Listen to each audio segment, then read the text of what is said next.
Eu quero fazer uma reflexão com vocês sobre uma palavra que Deus colocou no meu coração. Acredito que primeiro para mim, que normalmente é assim que acontece, e depois para que eu pudesse compartilhar com a igreja. Abra sua Bíblia e, por favor, marque, leia em casa depois. Eu vou fazer um pedido a você que tem criança nova, ok? É praticamente em determinados momentos impossível contê-la. Esse é um ambiente que para ela muitas vezes é desconfortável, ok? Então nós temos um berçário ali onde você pode acompanhar o culto. Ele é climatizado, é sonorizado. Então, se o seu filho se mantiver quietinho, tranquilo, mantenha ele pertinho de você. Mas se por algum motivo ele estiver desconfortável, certo? Nos acompanhe dali, porque isso ajuda bastante. Eu sou de casa, eu sou tranquilo no que diz respeito a isso, certo?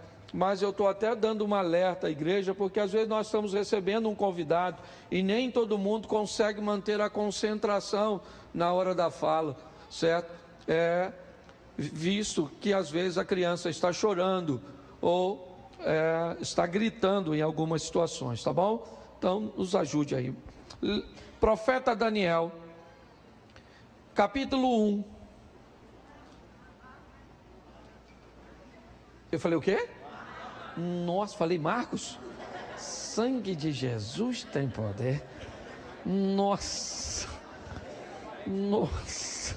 minha mulher tem razão. Eu ando pensando uma coisa e falando outra. Daniel, capítulo 1, versículo 1. Daniel 1:1. No ano 3º do reinado de Jeoaquim, rei de Judá, veio Nabucodonosor, rei da Babilônia, e a sitiou. E o Senhor entregou nas suas mãos a Jeoaquim, rei de Judá, e uma parte dos utensílios da casa de Deus. E ele, volta por favor, e ele os levou para a terra de Sinar, para a casa de seu Deus, e pôs os utensílios na casa do tesouro do seu Deus. E disse o rei a Aspenaz, chefe dos eunucos, que trouxesse alguns dos filhos de Israel da linhagem real e dos nobres, jovens em que não houvesse defeito algum, formosos de aparência, instruídos em toda a sabedoria, e sábios em ciência, e em entendimento no conhecimento, e que tivesse habilidades para viver no palácio do rei, a fim de que fosse ensinado na letra e na língua dos caldeus. Feche os seus olhos. Senhor nosso Deus e Pai, em nome de Jesus, eis aqui a tua palavra, usa-me como um canal de bênção nesta hora, pelo poder do nome de Jesus. A igreja pode dizer amém? Amém. Isso. Vamos começar por aqui, porque eu quero te mostrar alguma coisa, ou algumas coisas, sobre o sucesso de Daniel. Por que esse rapaz e seus amigos receberam tantas coisas da vida e tantas coisas de Deus? Eu gostaria de separar essas duas fontes, vida e Deus. Eu queria mostrar a você o quanto a vida pode ser gentil com você, o quanto a vida pode ser generosa com você. Na verdade, simplesmente devolvendo a você os frutos da semente cujas quais você plantou. Eu quero te mostrar o quão generoso e bondoso Deus pode ser com você. E quanto Ele pode te proteger em meio a adversidades e a problemas.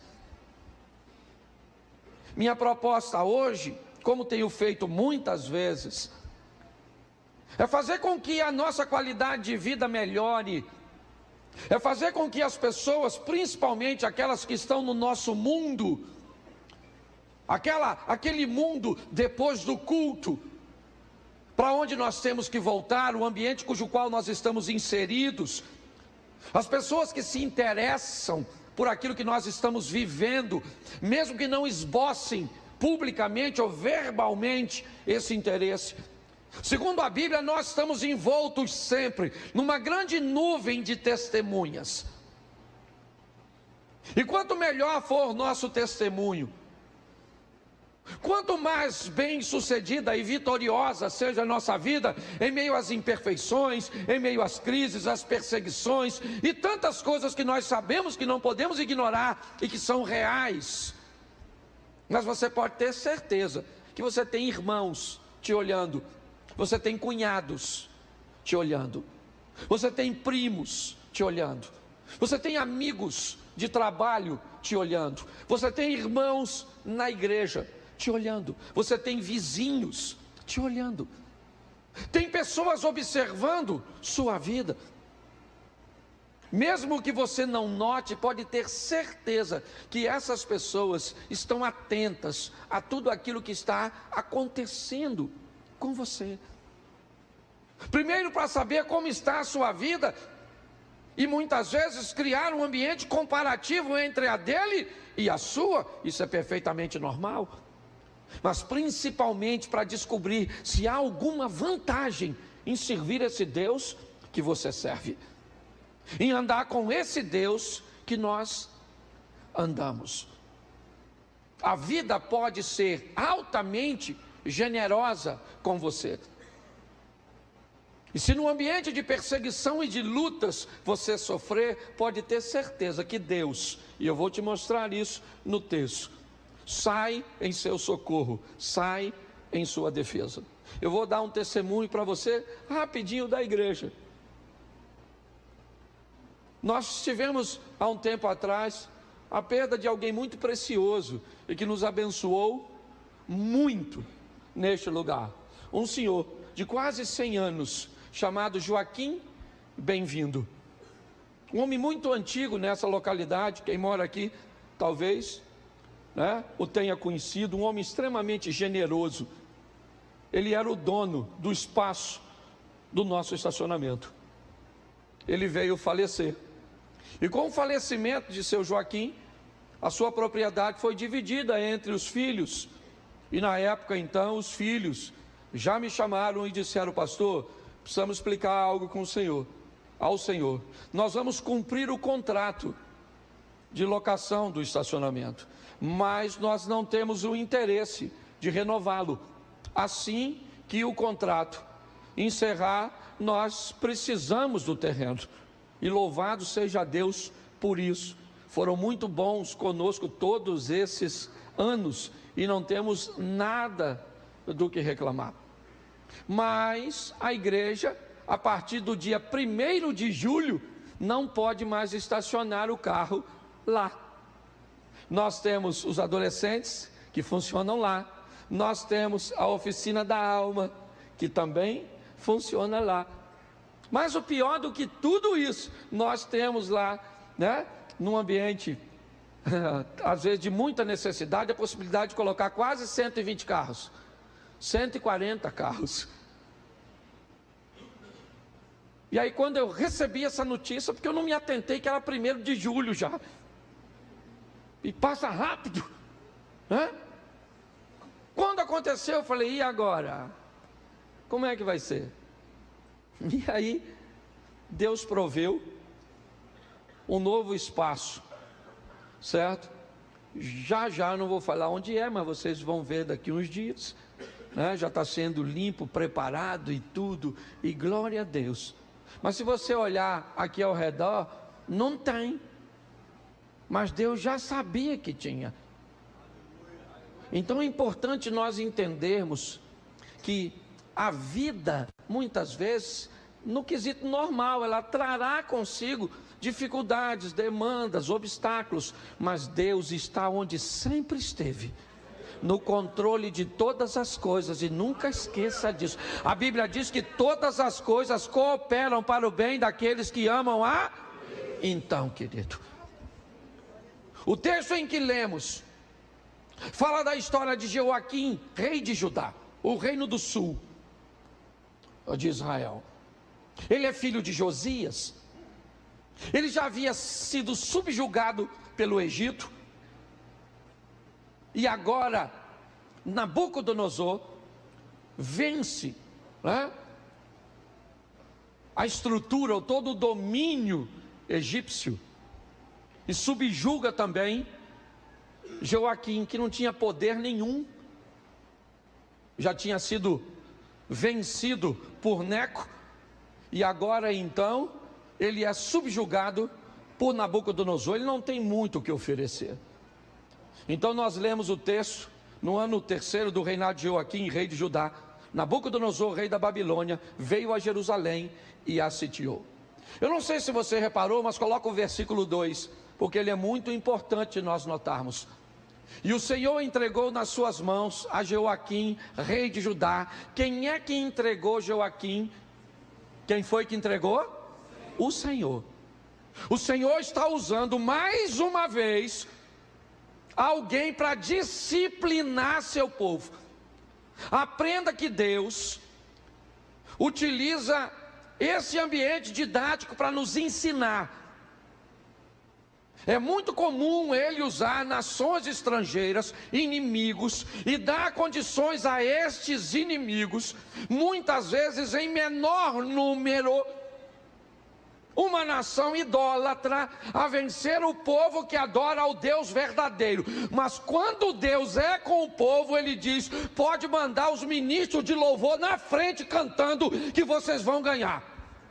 Porque Deus sempre quis mostrar que a vitória de seu povo está nele e não na força do nosso braço. Essa é a verdade. Nabucodonosor, deixa o texto na tela, por favor. Nabucodonosor recebeu autorização de Deus e ele entregou nas mãos de Nabucodonosor, o rei de Judá, e preste atenção, eu gosto dessa expressão, uma parte só dos utensílios. Por quê? Era tudo valioso. Por que ele não levou tudo? Porque Deus está querendo dizer: eu estou no controle, eu digo que leva, quando leva e como leva. Você consegue entender? Nesse ambiente vivem inúmeras pessoas, centenas e milhares de pessoas estão vivendo em Judá. A crise chega para todos, mas algumas pessoas vão se destacar, e algumas se destacar e muito. E é isso que eu quero mostrar. Não é novidade para ninguém que nos últimos 5 anos estamos enfrentando um ambiente de crise muito grande. E também acredito que não é novidade nenhuma para nenhum de nós, de que, ao que tudo indica, essa crise vai se intensificar. Então pessoas fracas, frágeis, superficiais, elas não vão sobreviver. E eu quero chamar a sua atenção para a sabedoria desse cara. É isso. Porque é isso que a vida vai exigir de mim e de você. Não é apenas força, porque a pressão vai ser grande sobre nossa família, sobre nossos recursos financeiros, sobre nossas igrejas. E muito mais do que fortes, nós precisaremos da sabedoria de Deus e de sua cobertura. O texto diz que ele vai levar para a terra de Siná uma parte desses utensílios, o restante fica. E esses utensílios vão para a casa do Deus de Nabucodonosor. Até aí está tudo certo. Só que o texto começa a dizer quem vai. E na hora de dizer quem vai, eu não sei se você reparou, mas coloca para mim, por favor. Pode colocar o texto seguinte, se não for a gente vai acelerando, vai lá, o próximo 4. Isso, repita comigo: jovens, em que não houvesse defeito algum, formosos de aparência instruídos em toda sabedoria, sábios em ciência, entendidos no conhecimento, e que tivesse habilidade para viver no palácio do rei. Defeito algum. Vamos imaginar que essa expressão está sendo dita sobre defeitos físicos. Dependia deles, sim ou não? Não. Não dependia. Formoso de aparência. Dependia deles? Também não. Como é que você vai fazer? Às vezes amassa na viagem, uns irmãos. Vem esquisitinho. Pois é. Então eu queria que você entendesse que no início nós temos dois adjetivos ou duas coisas que esses jovens precisam ter, que na verdade não depende muito deles. Mas o restante, tudo depende deles. Depende de querer estudar, de querer aprender, de querer raciocinar, de querer se comportar, de entender o protocolo dos lugares, o que pode ser dito, o que não pode ser dito, a hora de dizer, a hora de não dizer, o que vestir, como agir. Principalmente o último, a habilidade de viver no palácio, o bom senso, a leitura do ambiente para saber como senta, como se expressa, o desejo de estudar, de aprender, de adquirir, de raciocinar. Eu queria que você parasse para pensar nisso, porque senão você vai começar a achar que Daniel é um homem que viveu tudo aquilo simplesmente porque Deus era com ele. E não é. Eu vou mostrar a você que muitas coisas na caminhada, quem fez diferença foi Deus na vida dele. Mas se você deseja vencer, é importante você entender que muito dessa vitória, muito que a vida está pronta para te devolver, depende do que você está enviando para lá.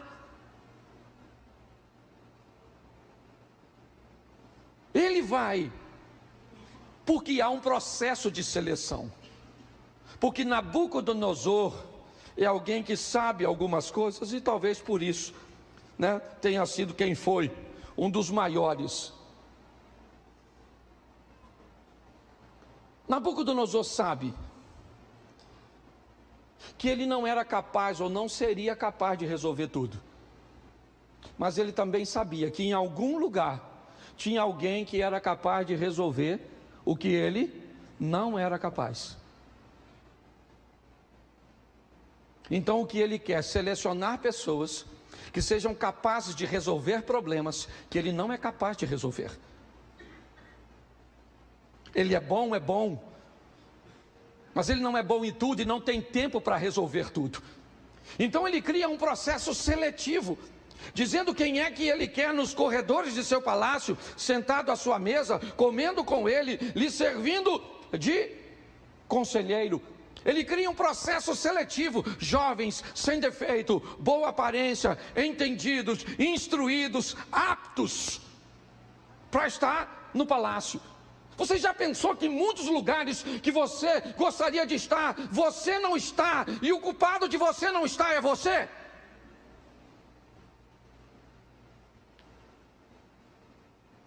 Ele cria um ambiente de seleção e de honra. Ele cria um interesse. Quem se comportar, quem crescer, come o melhor, se veste da melhor forma.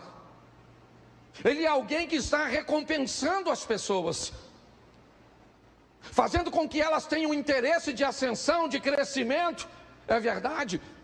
E ele está tão preocupado com isso, que o texto diz que a avaliação, depois de 3 anos, será feita por ele mesmo. Ele não vai delegar essa responsabilidade a ninguém. Ele está criando um ambiente de seleção, porque ele quer tirar deste ambiente as melhores pessoas, que sejam capazes de fazer por ele, ou no império dele, o que poucos conseguiriam fazer. E desse ambiente se destacam 4 rapazes. E a maneira que eles vão se comportar é isso que eu queria que você olhasse comigo, né? Com um pouquinho mais de cuidado. Daniel 2:10. Eu vou te dar bastante texto, esse culto é rápido, eu não posso falar muito de todos, mas 2:10. Responderam os caldeus na presença do rei e disseram: não há ninguém, diga, não há ninguém, isso, sobre a terra que possa declarar a palavra ao rei, pois nenhum rei há, senhor ou dominador, que requeira coisas semelhantes de algum mago ou astrólogo ou... Preste atenção, o rei tem um problema, ele tem um problema, e nesse problema, não há ninguém, o texto diz, não tem ninguém, nenhum rei jamais pediu isso de alguém, não faz sentido isso, e ele fica nervoso. Nabucodonosor diz: não, que não tem o que, tem que ter. Eu recrutei os melhores, eu separei os melhores, eu não chamei para estar perto de mim qualquer um, não. Se não interpretar, se não me dar o discernimento, eu vou matar todos vocês. Vai ser assim. Eu criei um processo seletivo muito rigoroso. Se você vê ele citando o verso 8, volta para o 8. Ele teve o sonho, ficou perturbado com o sonho, quer que alguém interprete, mas ele diz, respondendo o rei disse: percebo muito bem que vós quereis ganhar tempo, porque vedes que o que eu sonhei me tem escapado. Preste atenção. Lendo isso diversas vezes, me parece que Nabucodonosor sabia o que sonhou. Mas ele estava tão incomodado com a situação, que ele disse: eu preciso de uma resposta divina. Então eu não vou contar meu sonho, para eu saber e ter a garantia. Tanto é que ele diz: vocês estão me enrolando, eu não vou falar para vocês o que eu sonhei, me escapou. Mas eu quero que vocês me digam. Me diga aí. E eles dizem: ninguém pode fazer isso. Ninguém. Ele disse: então, se ninguém responde, eu vou mandar matar todo mundo. Pronto, sai aí, Airoque. Vai lá e pega todo mundo que é sábiozinho, anda comendo a minha comidinha, sentando na mesinha. E ó, vão matar todo mundo. E aí quem é que está lá para morrer? O Daniel. E aí eu queria que você prestasse atenção no que ele vai fazer a partir de agora. E principalmente você que é bom, principalmente você que é habilidoso, porque mais habilidade de fazer, realizar e resolver. Preste atenção no que esse cara foi capaz de fazer. Vamos lá, capítulo 2, verso 14. 2,14. Então Daniel falou avisada e prudentemente a Airoque, capitão da guarda do rei, que tinha saído para matar os sábios da Babilônia. Vamos lá. Respondeu e disse a Airoque, encarregado do rei: por que se apressa tanto o mandato da parte do rei? Então Airoque explicou o caso a Daniel, verso 16. Daniel entrou e pediu ao rei que lhe desse tempo para que pudesse dar a interpretar. Preste atenção no que ele vai fazer a partir de agora. Nabucodonosor quer uma resposta, ele está se sentindo enrolado, ele quer algo imediato. Daniel então chama o capitão da guarda, Airoque, e de uma forma muito cautelosa, prudente, Provavelmente a palavra avisada, certo? Tem a ver no conselho que ele vai fazer com seus amigos, e ele consulta a sua equipe, e eu já vou mostrar isso a você. Mas ele consegue uma audiência com Nabucodonosor e diz a Nabucodonosor: peraí, cara, o que você pediu é algo muito difícil. Nós precisamos de um tempo. Não é uma coisa simples o que você pediu para que seja feito. Note que ele está fazendo a mesma coisa que os outros buscavam fazer, ganhar tempo, sim ou não, só que de uma forma diferente. A acusação que Nabucodonosor fez aos outros não está fazendo, porque ele está levando as coisas a sério. Ele diz: calma, nos dê um tempo, certo? Para que nós consigamos te dar a interpretação, porque não é só a interpretação, nós precisamos saber o que você sonhou. E ainda, versículo de número 17. Então Daniel foi para sua casa e fez saber o caso a Ananias, Misael e Azarias, seus companheiros. Verso 18. Para que pedissem misericórdia a Deus. Preste atenção, porque eles agora estão diante de algo que a sabedoria deles não consegue alcançar, que a ciência não consegue ir. Eles estão diante de algo impossível de que alguém se resolva. Então ele chama seus amigos, reúne sua equipe e diz: agora é a hora de falar com Deus, de orarmos, de buscarmos em Deus, porque a solução para isso não está em nós, está em Deus. E Deus, Deus dos céus, sob esse segredo, a fim de que Daniel e seus companheiros não perecessem com o resto dos sábios da Babilônia. Mas ele tem um problema, queridos. Sabe qual é? É que ninguém conseguiu resolver, Abner. Entenda uma coisa, Sidney. Quando você é capaz de resolver algo que ninguém pode resolver, isso vai ser fantástico, sim ou não?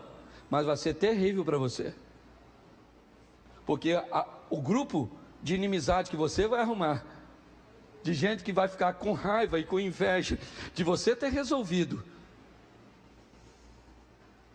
Até para você resolver problema, você tem que ter habilidade para resolver, porque senão você fica mal visto por muita gente, que vai detestar a capacidade que você desenvolveu, e desenvolveu por mérito seu, ou pela bênção de Deus também na sua vida.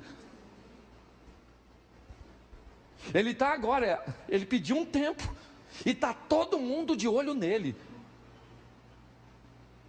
Todo mundo está de olho nesse cara. Se ele não resolve, morre. Se ele resolve, arruma um monte de inimigo. Isso é em qualquer instância, gente. É assim que funciona. E ele vai lá e descobre, sim ou não? Depois você lê, que eu não tenho tempo para falar tudo. Tá certo? Mas assim que ele descobre, olha o que ele faz, Abner, no verso 27 do capítulo 2. Bota aí. 2:27. Respondeu Daniel à presença do... Ele está conversando com Nabucodonosor, sim ou não? Olha o que ele fala para o Nabucodonosor. O segredo que o rei requer, nem sábios, nem astrólogos, nem magos, nem adivinhos podem descobrir algo. Olha o que ele está falando ele está defendendo a classe dele. Ele está dizendo para Nabucodonosor: pô, Nabucodonosor, vou falar uma coisa, pastor, isso não é coisa que se pede para a turma.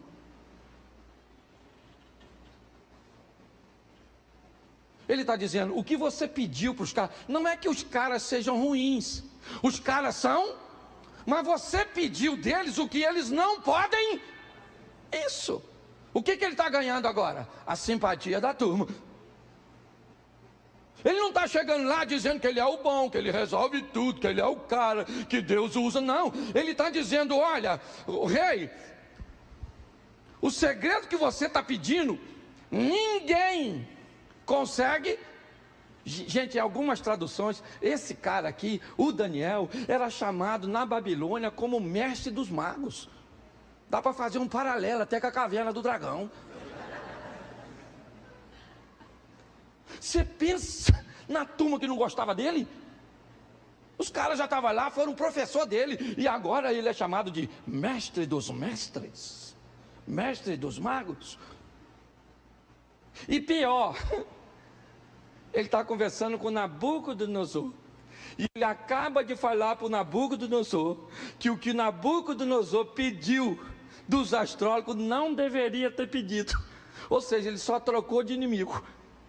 Ele acabou de fazer uma crítica ao rei. Sim ou não? Quando ele diz, olha, o que você está pedindo para os caras está errado, porque eles não podem resolver. Sim ou não? Isso. Limpando sua barra com os astrólogos.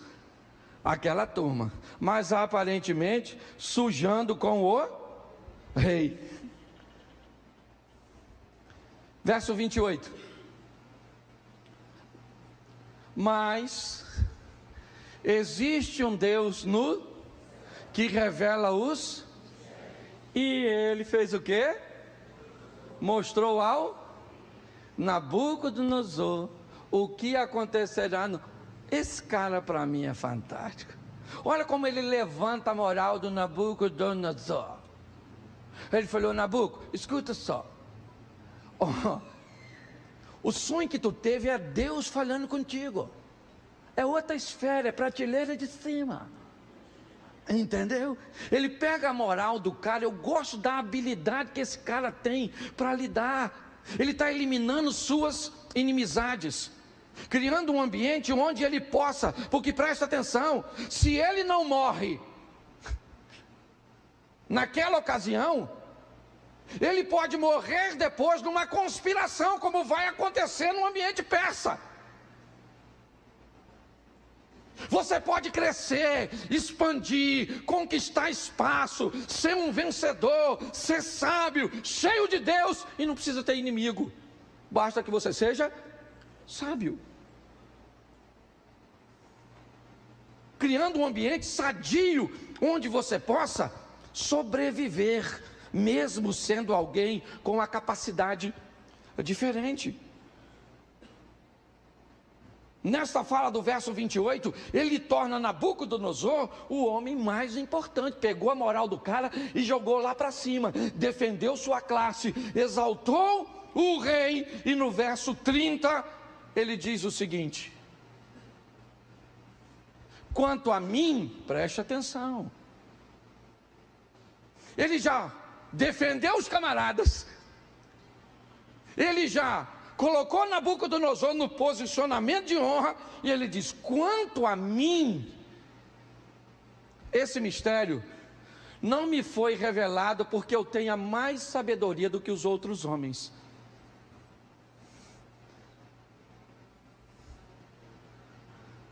Mas para que tu, ó rei,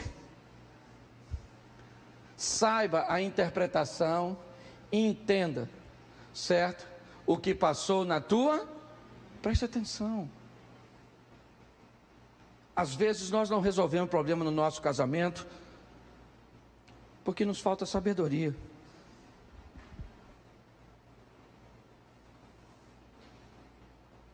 Grande parte das coisas que são expostas a nós temos condições de resolver. Todas as vezes que você achar que as pessoas que estão ao seu redor, ou que o ambiente que você está é extremamente hostil, é porque a vida sabe coisas a seu respeito que você não sabe. Se você está envolto em meio a pessoas desafiadoras, são invejosos, são perseguidores, são caluniadores, é esse tipo? São rixosos, provocadores, é isso? Por que você está envolto no meio de tanta gente assim? Porque provavelmente a vida está querendo te dizer, você é capaz de aprender a viver com todo tipo de gente e ser alguém extremamente sábio. As perseguições vividas por ele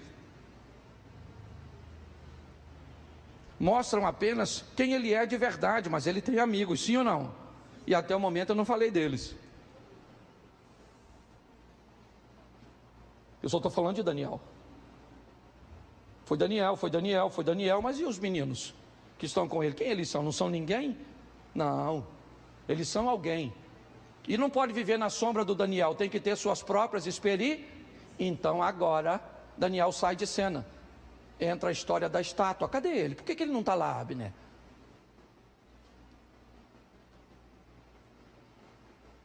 A Bíblia está querendo dizer agora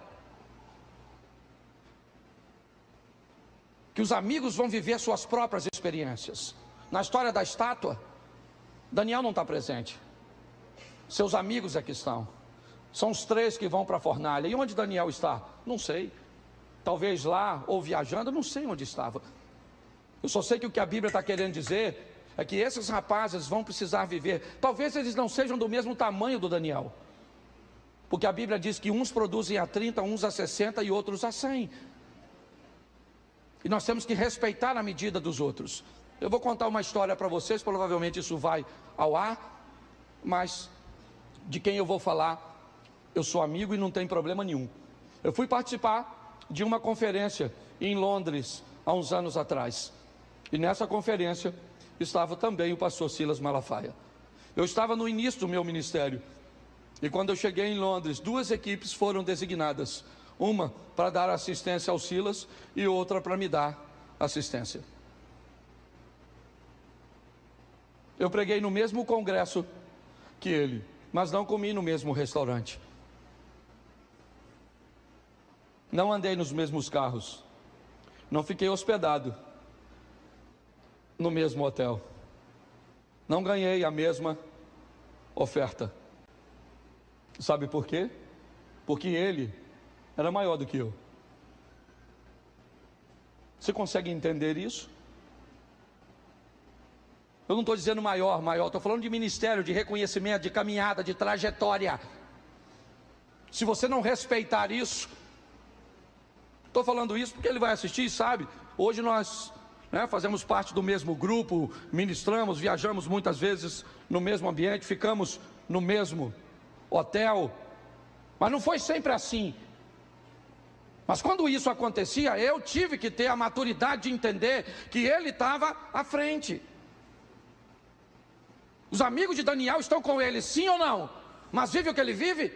Sim ou não? Não. Mas tem com Deus suas próprias? Está lá. É importante nós entendermos isso. Eu tenho buscado falar isso o tempo inteiro, para que tenhamos maturidade de descobrir o que Deus tem para nós. E esse camarada está vivenciando tudo isso. Mas ele vai dar uma palavra para Nabucodonosor. Eu já estou quase terminando, aqui é muita coisa. E eu vou voltar para o texto da Bíblia, porque foi... Eu quero te mostrar quando é que a casa do Nabucodonosor cai. Deixa eu pegar aqui que eu fiz questão de marcar. Bota para mim, por favor, capítulo 4, verso 30. 4:30. Nabucodonosor tinha recebido uma palavra de Daniel. Depois da experiência da estátua, os meninos saem com louvor. Um decreto é assinado na Babilônia, de que todos aqueles que falassem mal do Deus de Sadraque, Mesaque, Abidnego, ou de Ananias, Azarias e Misael, seria penalizado. Os meninos andavam agora não mais na sombra do Daniel, mas na sombra do Altíssimo, do Todo-Poderoso. Mas as atenções voltam para Daniel, pois Nabucodonosor tem um sonho de uma árvore e de toda uma estrutura. E Daniel diz para ele: rei, eu espero que o sonho que o senhor teve seja uma sentença para o seu inimigo. É o que eu peço, porque é duro demais o que você sonhou. Mas ele não acreditou. O tempo passou. Está até escrito quanto tempo, mas eu não me lembro.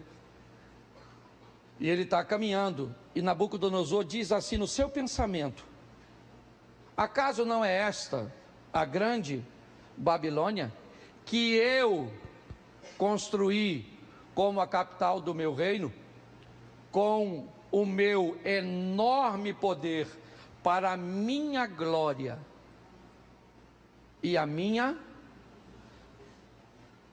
ou para a glória da minha, acaso não é essa a grande Babilônia que eu construí como a capital do meu reino, com o meu enorme poder e para a glória da minha majestade? Verso 31. As palavras ainda estavam nos seus lábios, quando veio do céu uma voz e disse: é isto que está decretado quanto a você, rei Nabucodonosor. Sua autoridade real acabou. Vou falar uma coisa para você aqui, que você vai encontrar na maioria dos personagens bíblicos. A hora que Deus diz, basta. Chega, acabou. Acabou Sansão, acabou Adão, acabou Davi, acabou, chega. Moisés, acabou. Samuel, acabou Saul, acabou. Cuidado, porque Deus não é bobo.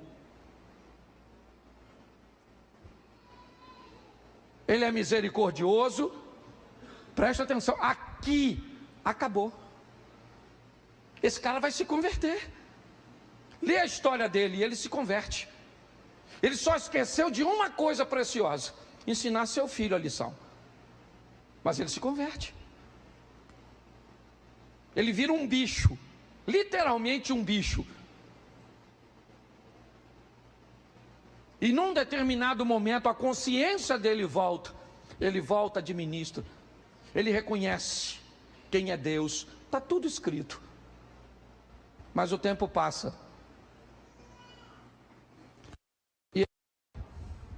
Porque a vida não começou em você e nem termina em você. Essa é uma grande verdade. Sua história não começou em você. E ela também não vai terminar em você. Quando nós olhamos a próxima fase agora, numa festa, bota para mim, deixa eu ver aqui, capítulo 4 ou 5, me ajude aí. A festa do filho de Nabucodonosor. 5:1, já vou terminar. Só vou te mostrar uma repetição. Certa vez o rei Belsazar, filho de Nabucodonosor, que já morreu, deu um banquete para 1000 dos seus nobres. E com eles bebeu muito, presta atenção, muito vinho. Bebeu muito vinho, vai fazer besteira. É assim que funciona.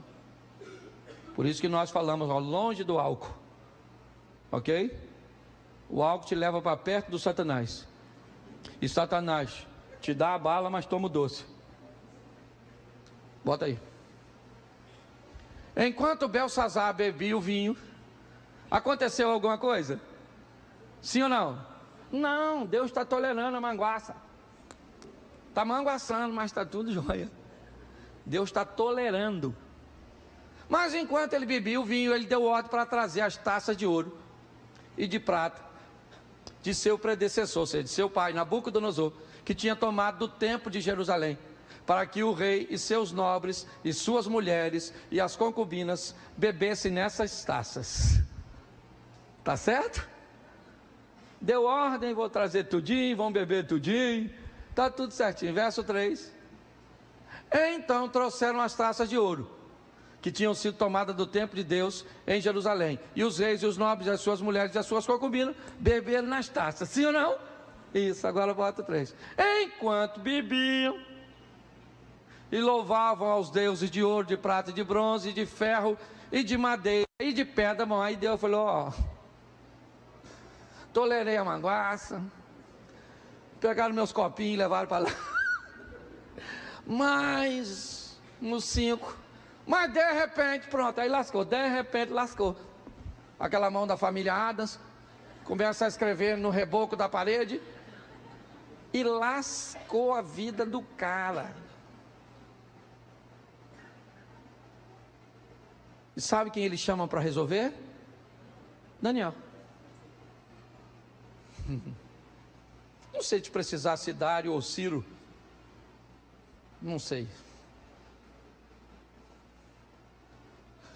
Eu sei que o Império Medo tinha dominado os persas romperam o domínio, venceram, né, o povo da Média, aquela turma que tinha vindo da Baixa Rússia, e agora eles dominam. E para mim, Ciro,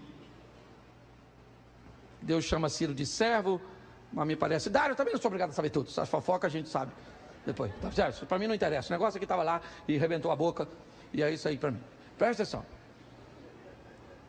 o tal do Império Persa entrou, matou o Belsazar, e pasme você, o Daniel ficou no topo. No topo. O império mudou, Alex. E o cara está lá em cima. Porque era qualificado, sábio, e Deus era com ele. Está vindo um novo tempo da igreja. Não vai dar mais para falar assim: demônio, eu te repreendo. Não vai poder falar. Porque demônio é uma entidade do satanismo, e se você repreender o demônio, é intolerância religiosa. Não tem pomba gira, não tem pomba quadrada, não tem pomba mais nada, não vai poder falar mais nada, não vai poder falar nada. E aí eu estava falando com Deus: se nós não vamos poder falar nada, o que é que nós vamos falar? Falou, olha o que Deus falou comigo: meu filho, para de repreender essas coisas, ministra o Espírito Santo, que ele expulsa tudo. Então agora nós vamos parar, ao invés de expulsar a turma por nome. Quem é você? Buzibu, Satanás, Pombagira, você, Zé Pilinto. Não interessa quem você é, Espírito Santo. Porque o bagulho está ficando doido. Nós temos que ter sabedoria. Isso, discernimento. Esse cara deu uma aula. Sabe, pelo menos para mim, não sei se eu consegui passar para você.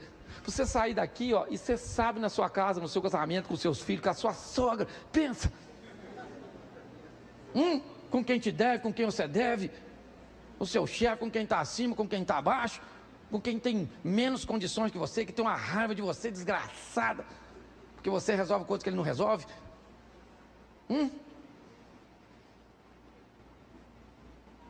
Vamos sair daqui para viver, gente. Sabe por quê? Porque Jesus está voltando. Eu estava fazendo as contas. Não podia que ele vai voltar, porque tem uns caras que falaram que fez, sabe, já viu? Vai lá na minha palestra que eu vou falar para vocês quando Jesus volta. Mas ele falou que ele não sabia, só Deus. Nossa, eu acho que a palestra vai ser com Deus. Tem gente muito doida, né? Fuma alguma coisa. Não deve ser, se Deus. Aí fala que eu que sou engraçado. Então, querido, deixa eu te falar. Está chegando um tempo desafiador,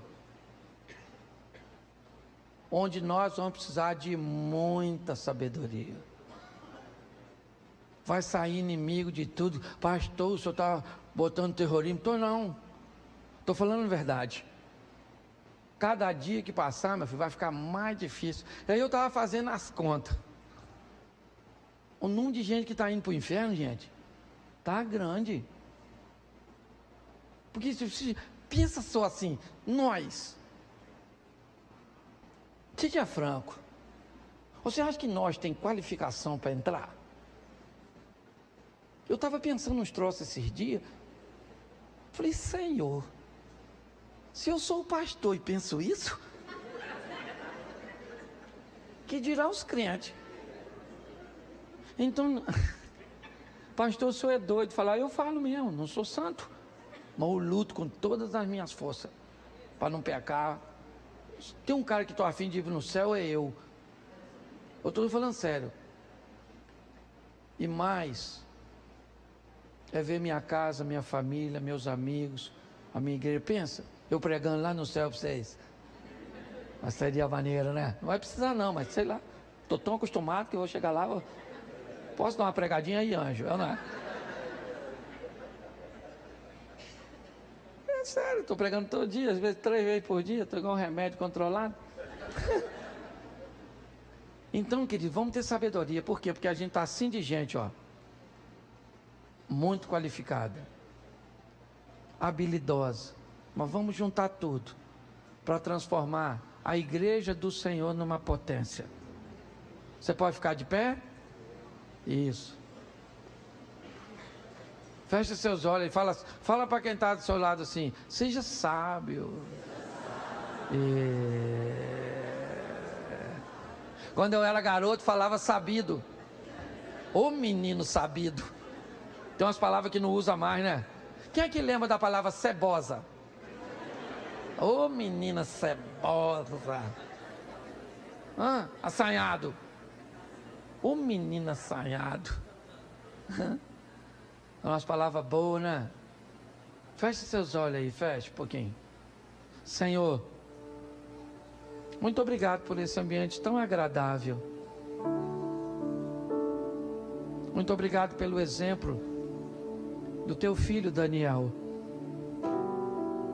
Alguém que foi capaz de andar contigo, mas de entender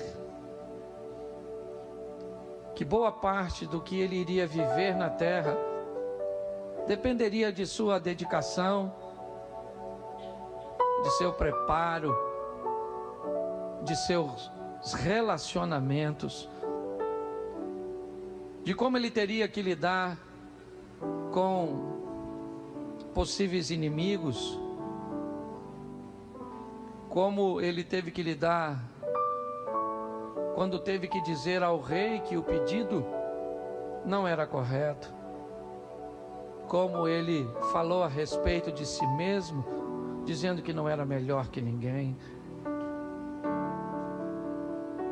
Ajuda-nos, ó Deus, a seguir exemplos como esse de teu filho Daniel e vivermos o extraordinário nesta terra, com muitos amigos, com resultados satisfatórios e, mais do que tudo isso, com uma boa propaganda do teu nome e do teu reino. Que as pessoas, quando olharem para a nossa vida, para o nosso ministério, para a nossa família, que elas tenham um desejo de viver algo similar. Leva-nos aos nossos lares para pormos em prática tudo aquilo que aprendemos na tua casa. Porque se o Senhor é por nós, quem será contra nós? Que o grande amor de Deus, nosso Pai, a graça de nosso Senhor e Salvador Jesus Cristo e as doces consolações do Santo Espírito de Deus seja para com todo o povo do Senhor, e todos digam. Talvez agora as coisas comecem a ficar um pouco mais complexas. Por quê?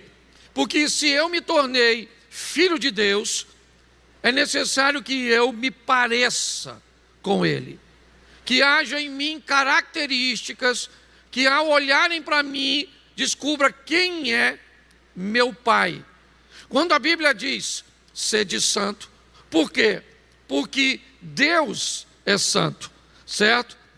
Então, o que o texto está dizendo, que eu posso até dizer que eu sou filho de Deus, mas eu só vou ser reconhecido como filho de Deus se as pessoas conseguirem de alguma forma enxergar Deus em mim. São as características do Pai no Filho. Então Deus quer que eu seja filho e Deus quer que eu seja santo. A terceira coisa que Deus quer que eu seja, 3 João, por favor, capítulo 1, verso 2. 3 João 1, 2. Amado, desejo que vá bem em todas as coisas. Bom, Deus quer que eu seja próspero. Prosperidade é ir bem em todas as coisas. A pessoa normalmente é rico quando tem muito de uma coisa só. Alguns dizem que a acerola, até um tempo atrás, era reconhecido como uma fruta rica em vitamina C. Por que que ela era rica em vitamina C? Porque, certo, tinha um nível alto de vitamina. Alguém é considerado rico quando tem muito dinheiro. Sua riqueza é o dinheiro. Alguém pode ser considerado rico quando tem muita saúde, certo? Riqueza é ter muita, uma quantidade grande de uma coisa só. Prosperidade é ter mais que o suficiente do que tudo que se precisa. O próspero, ele tem uma boa saúde, uma boa família, um bom trabalho, um bom emprego, bons recursos. O próspero, ele tem bons amigos. O próspero vive uma vida boa em seu relacionamento para com Deus. A prosperidade é ter mais que o suficiente, certo?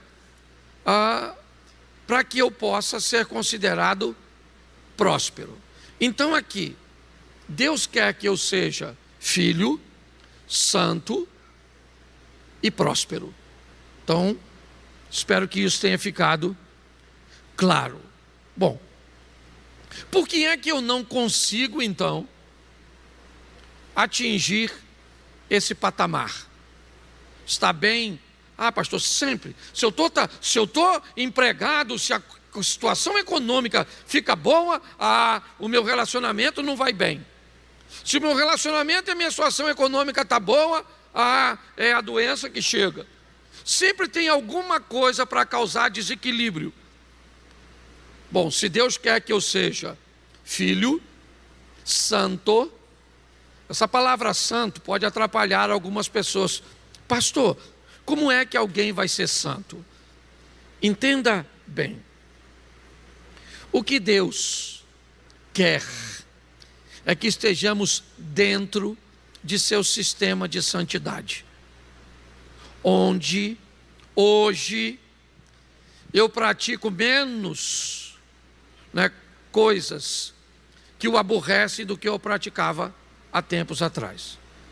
Deus não pede perfeição, Ele pede aperfeiçoamento. Então, pastor, como é que o senhor está dizendo então que o fulano ali é santo? A expressão santidade aqui fala de um processo, onde eu estou engajado, buscando a cada dia me tornar melhor que o dia anterior. Então Deus quer que eu seja filho, Deus quer que eu seja santo, Deus quer que eu seja próspero. Então por que é que eu não consigo? Se Deus quer e eu também quero, por que é que eu não consigo? Bom, eu não consigo por duas forças muito poderosas que tentam me impedir de alcançar isso. A primeira força poderosa é o pecado. O pecado é uma força poderosíssima, certo? O apóstolo Paulo o descreve como ele uma força tão intensa que ele diz: o bem que eu quero fazer eu não faço, o mal que eu não quero este faço, miserável homem que sou, quem me livrará do corpo desta morte? O apóstolo Paulo está falando da força do pecado. O pecado está em nós, foi colocado, como a raiz colocada por Adão, ok? O pecado entra no mundo por um homem, Adão, vai sair do mundo por um homem, Jesus Cristo. O pecado é poderosíssimo e ele tenta nos dominar. Segunda força que tenta nos impedir de sermos quem Deus quer que sejamos: Satanás, o diabo. O diabo tenta de todas as formas impedir que sejamos quem Deus quer. 1 Pedro, coloca por favor, 1 Pedro 5:8. 1 Pedro capítulo 5, verso 8. Sede sóbrios, vigiais, porque o diabo, o vosso quê? Adversário. Enquanto o pecado é um adversário de dentro, o diabo é um adversário de fora. Lutamos contra o pecado dentro, lutamos contra Satanás fora, mas o campo de batalha é o mesmo, onde enfrentamos os dois inimigos. É aqui, ó. É aqui. A luta é travada na mente. O pecado tenta dominar a sua mente, tá certo? E Satanás tenta influenciar a sua mente. Então nós lutamos aqui, tá certo? Com duas forças poderosas. Uma interna, o pecado, outra externa, Satanás. Essas duas forças normalmente nos envergonham, nos humilham, nos afastam de sermos quem Deus quer que sejamos. Bom, se temos os dois inimigos, seria importante nós pelo menos pararmos para pensar o que eles usam para nos atacar. Se entendemos as armas ou as áreas que o pecado e o diabo vão usar, basta que eu me fortaleça nessas áreas. Então vamos aqui primeiro. O que o pecado explora sobre você? Pare para pensar. Quando você pecou, quando você sentiu que vacilou, o que aconteceu? Qual foi a área? Tente descobrir se em sua maior parte ele aconteceu nessas áreas que eu vou te citar, 4. A primeira área que o pecado adora trabalhar: a vantagem sobre os outros. O pecado adora nos convencer que nós somos mais inteligentes, nós somos melhores do que os outros, porque somos mais magros, porque temos mais dinheiro, porque... O pecado adora criar uma situação na nossa mente que estabeleça, segundo a Bíblia, um ambiente de maior queda que um ser humano pode entrar. A soberba, ela precede a ruína. Sem notar, você se sente melhor. Por quê? Porque você prega na igreja. Então, provavelmente, você deve ser melhor que os outros membros, porque você canta. Você deve ser melhor, porque seu carro que está lá fora é de uma marca e é mais caro que o meu. Sua roupa carrega consigo uma marca. E por que tudo isso? Pare para pensar. Por que é que um Patek Philippe pode custar R$1,5 milhão? Se um relógio, basicamente, deveria ter duas funções. Primeira, qual é a mais importante? Informar as horas. E segundo, não quebrar. E se possível, a terceira, não ser feio. Se um relógio não atrasa, não adianta, certo? Não quebra e é bonito, é o suficiente, sim ou não? Mas você não entende o que é aparecer com um relógio de R$1,5 milhão. Serve para alguma coisa? Sim ou não? Sim! Para dizer para algumas pessoas que elas não podem comprar. Por isso que a gente usa o negócio do jacaré. Entendeu? Pare e pense. É uma forma sorrateira de inferiorizarmos. Certo? O diabo faz isso de uma forma muito, certo? Muito como é que eu vou dizer? Muito sorrateira, muito sutil. Tá certo? Então, quem aqui já assim não se sentiu superior? Só se lembrar, tá certo?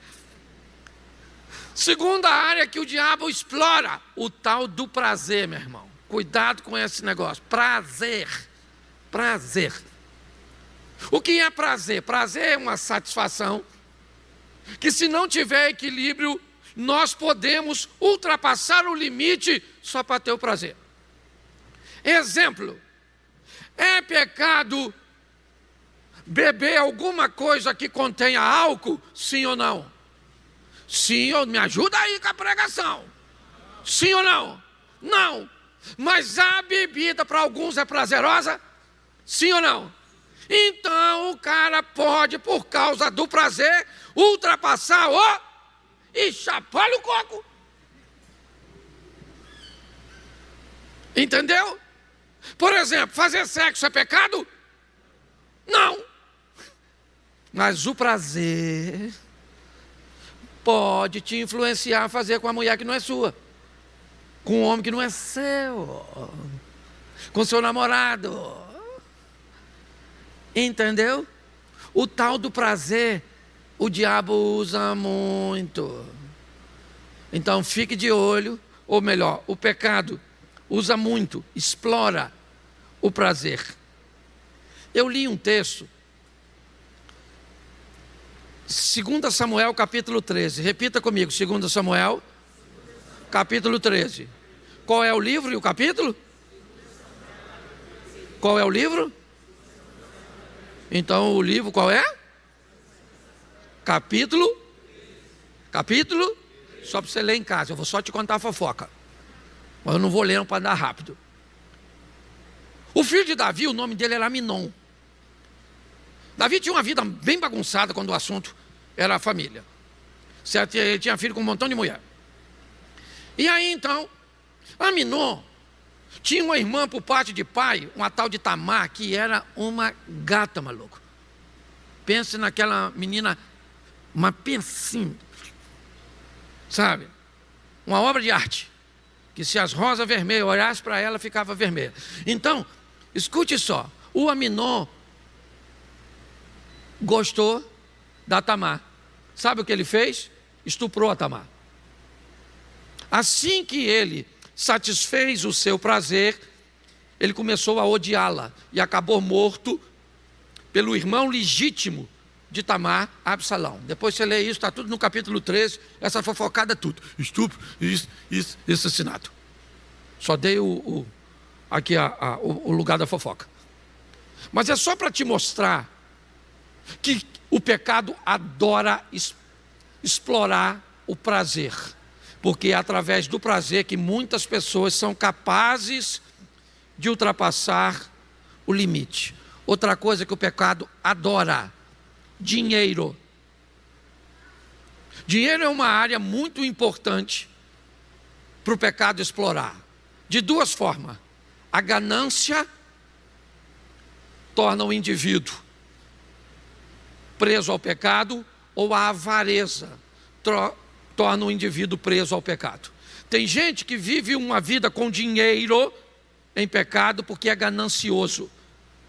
Porque para ganhar dinheiro não mede esforços. O dinheiro também faz essa pessoa ultrapassar os limites. Negócios escusos, dinheiros ilícitos, certo?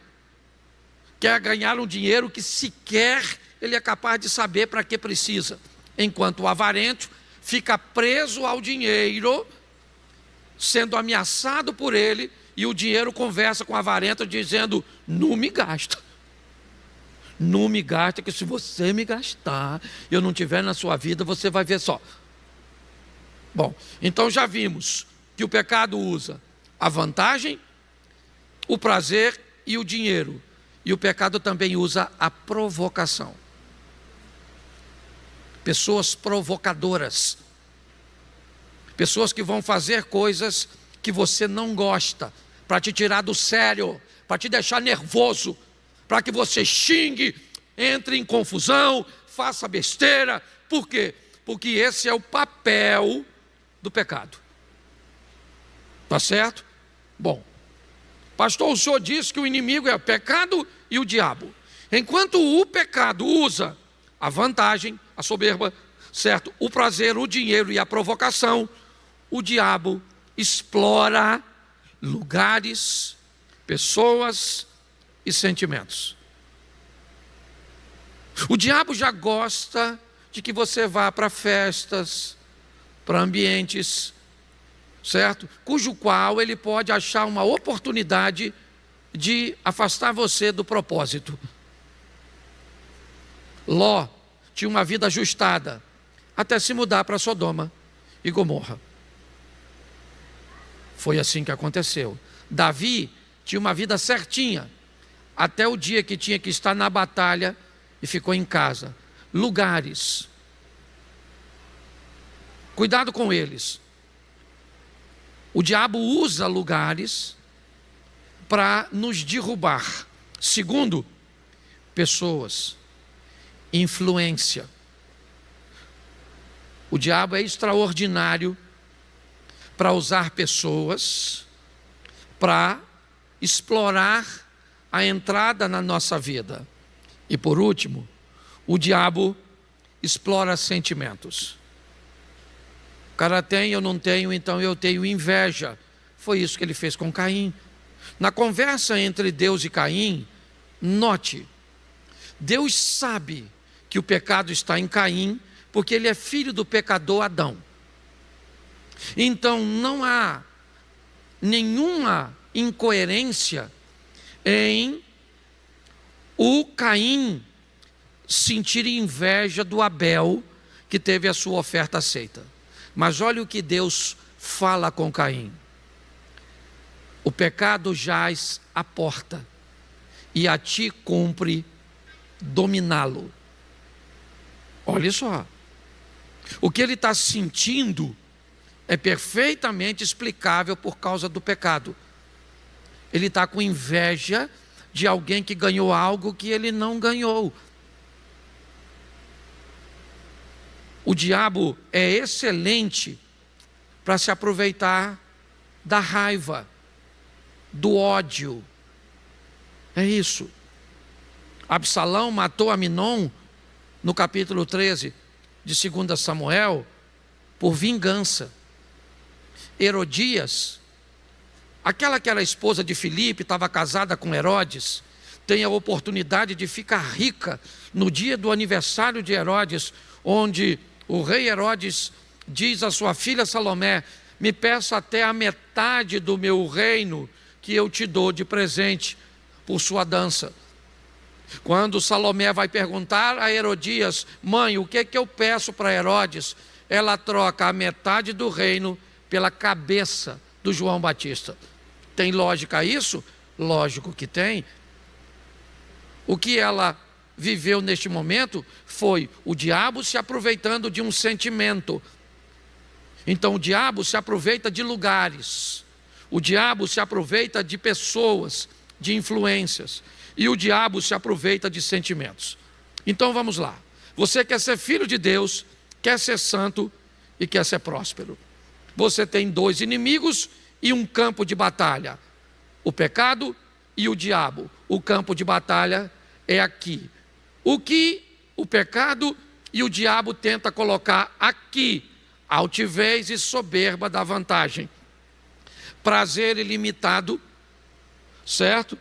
Dinheiro na extremidade ou ganância ou avareza e provocação. Enquanto isso, o outro também vai te atacar. O ataque pode ser simultâneo, pode ser numa área, pode ser de diversas áreas. Você pode estar sendo atacado pelo pecado e por Satanás simultaneamente, certo? Por quê? Porque o diabo te leva para uma festa que você não deveria estar. E nessa festa, então, uma moça bonita, um rapaz bonito, que não é seu cônjuge, lhe oferece um prazer. O que você recebe de ataque? O ataque do lugar, certo? E simultaneamente o ataque do prazer. A probabilidade de se perder essa batalha é muito grande. E é assim que acontece. Então, quando você entra num ambiente de provocação, você está no trânsito, então o camarada te dá uma fechada, ele ainda é descortês, é desagradável. Quem é que entra? O pecado, certo? Provocando você para te desequilibrar. E quem é que entra em cena? Satanás, certo? Agora colocando o sentimento de ódio naquele indivíduo que te provocou. Então o que você faz? Você pensa em matá-lo, em agredi-lo. É assim que as coisas funcionam. É isso que nós enfrentamos o tempo inteiro. Você está numa cena, você é solteiro, você é casado e está um bom tempo privado de intimidade. De repente aparece uma imagem, certo, que aguça a sua área sexual. Você está sozinho ou então procura um lugar, certo, para ficar solitário. E você então cede o pecado. É nesse ambiente que nós estamos. É uma guerra que acontece aqui com dois inimigos poderosos, pecado e Satanás, nos atacando em todas essas áreas de forma isolada ou simultânea. Tá bom, pastor, já deu para entender. Mas o que eu devo fazer, certo, para vencer essas duas forças poderosíssimas? Bom, eu preciso apenas conseguir o controle quando eu estiver sob ataque. Se durante o ataque eu obtiver o controle, lembra, Deus conversando com Caim, o pecado jaz à porta, mas a ti cumpre dominá-lo. Deus está conversando com Caim, a obrigação de dominar o pecado não é minha, ela é sua. É isso que Deus está conversando com ele. Então, se eu conseguir o controle sobre mim, quando eu estiver debaixo do ataque, eu vou ser vencedor. Então, o que eu faço? Eu observo a soberba, a altivez, o ambiente de prazer, o dinheiro e a provocação. Fico atento aos lugares, a pessoas e aos sentimentos. Então, eu montei uma estrutura onde eu sei basicamente por onde meus inimigos, que são dois, pecado e Satanás, vão me atacar. Então, quais são as instruções que pode me fazer um vencedor? A primeira, 1 Tessalonicenses 5:22, coloca na tela. 1 Tessalonicenses 5:22. Abstende-vos de toda aparência do mal. Em uma outra tradução, fugi, afaste-se do mal. Sim ou não? Sim ou não? Não. Afaste de quê? Da aparência do mal. Talvez, se eu tentar me afastar do mal, eu posso estar tão envolto nele que eu não consigo mais. Mas se eu me afasto, por exemplo, fui numa festa com um amigo, certo, ele é um cara estourado, ele anda armado, eu não ando armado, certo, não sou um cara estourado, mas eu estava com ele naquela festa, quando de repente um cara provocou esse meu amigo, e eu estava junto com ele, e esse camarada então deu um soco no meu amigo, eu estou ali, ele é meu amigo, eu defendi meu amigo, dei um soco nele, enquanto isso deu tempo do meu amigo tirar uma arma e matar o cara. Eu acabei fazendo parte de um homicídio. Você consegue entender como as coisas acontecem? Então, eu não preciso brincar com o mal. Se parece mal, eu devo me manter distante. Esse negócio parece, há um tempo atrás, me desculpe se alguém fez isso, aqui eu não estou condenando. Há um tempo atrás, há alguns anos, alguém me disse que tinha um negócio muito bom, onde a gente botava um dinheiro, certo? Porque tinha uns caminhões carregando combustível. Eu achei o negócio legal, um rendimento bom. Mas eu perguntei onde é que estava o caminhão. E não tinha caminhão. Eu falei, mas se não tem caminhão, como é que é o dinheiro do caminhão? Não, rapaz, o importante não é se tem caminhão. O importante é que o dinheiro é bom. Moral da história, não botei meu dinheiro, um tempo depois, não tinha caminhão, não tinha dinheiro, não tinha nada, um montão de gente perdeu um montão de dinheiro. Parecia mal, sim ou não? Sim ou não? Sim. Por exemplo, você vê uma mulher, ela tem assim, 25 anos, é linda, maravilhosa, ela tem um bom emprego, ela é crente, sensacional, e não consegue arrumar um namorado. Está solteira. Isso é um bom negócio, sim ou não? Sim ou não? Sim. Mas é muita virtude, pá. Então você vai olhar com cuidado. Que é isso aí? Como é que é esse negócio? Isso deve ser o cão chupando manga. Ô, gente, as pessoas... Pare e pense. Entende? Então, não precisa ser mal. Se parecer...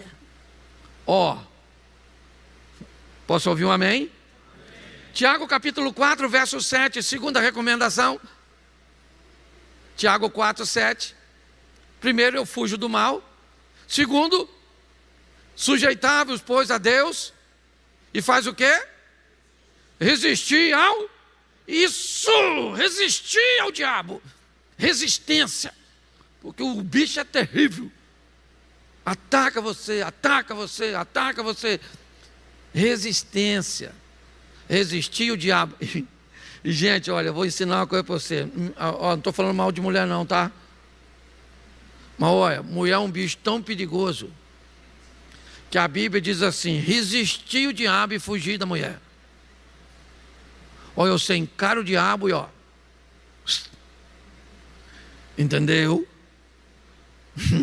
O que é que eu desenho?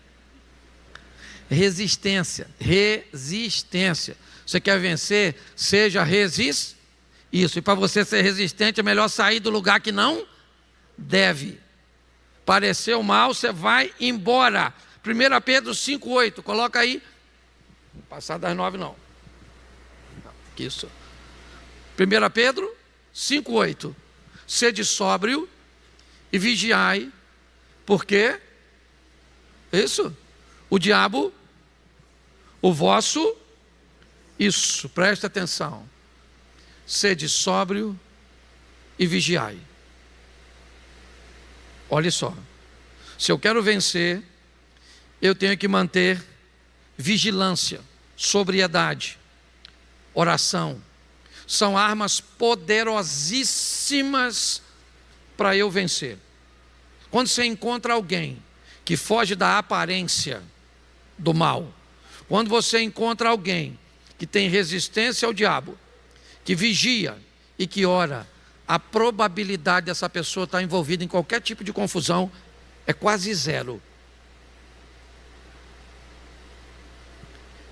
Mas o último é o conhecimento bíblico.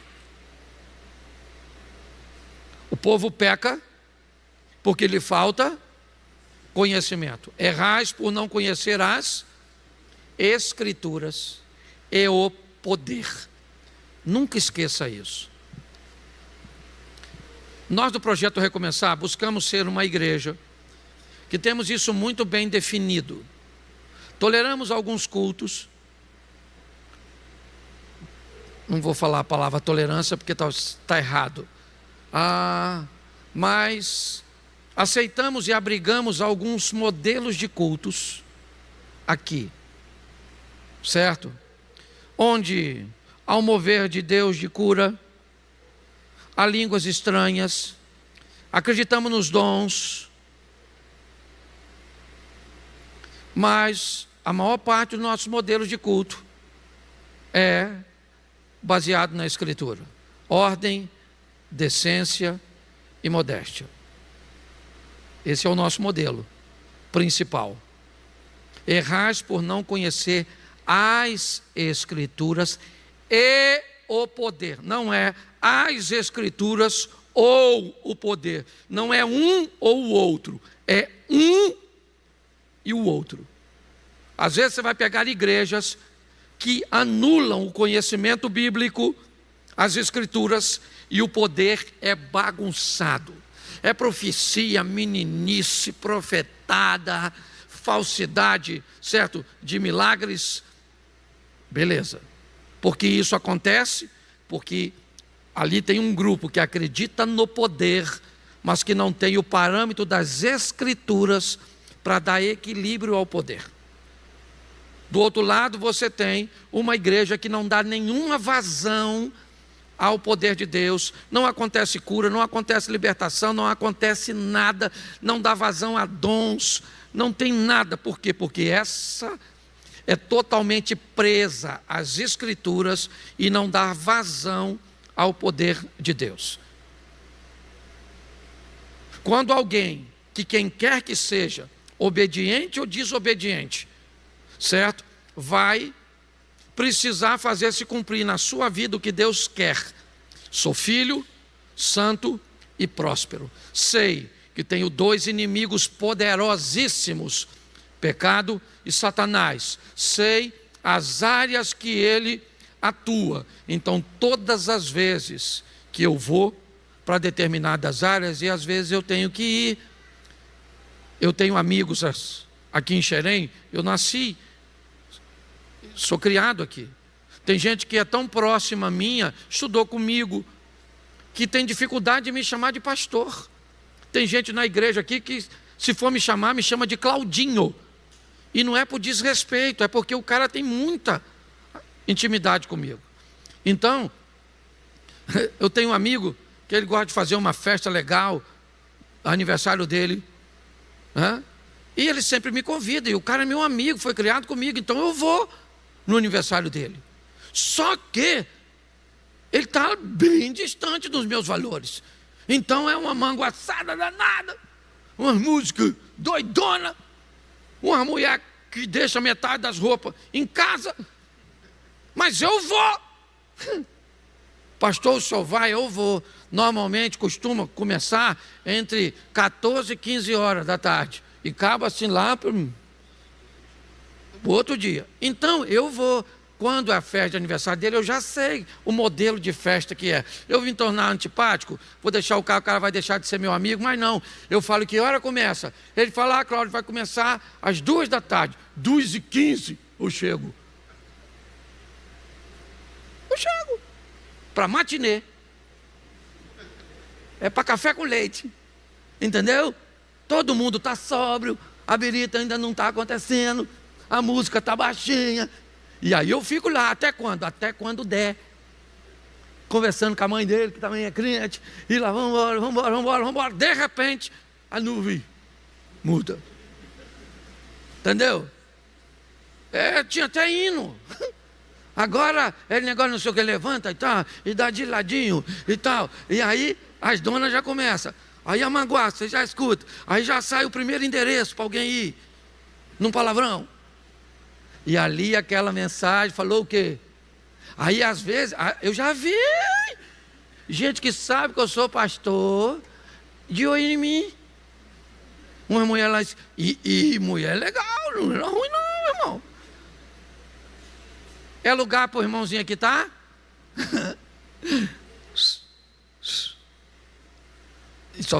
Essa parte nem contei no primeiro que minha mulher estava. E também não estão gravando, glória a Deus. Se parecer, você vai para o inferno. Ok? Mas brincadeiras à parte, se você quer ser alguém vencedor, fala assim: fuja da aparência do mal, resista o diabo, vigia e ora, e conheça a palavra e o poder. Aí você vira filho de Deus, santo e próspero. Fica de pé, que está chovendo. Isso, você que veio visitar, é assim mesmo aqui, quase toda vez que eu prego.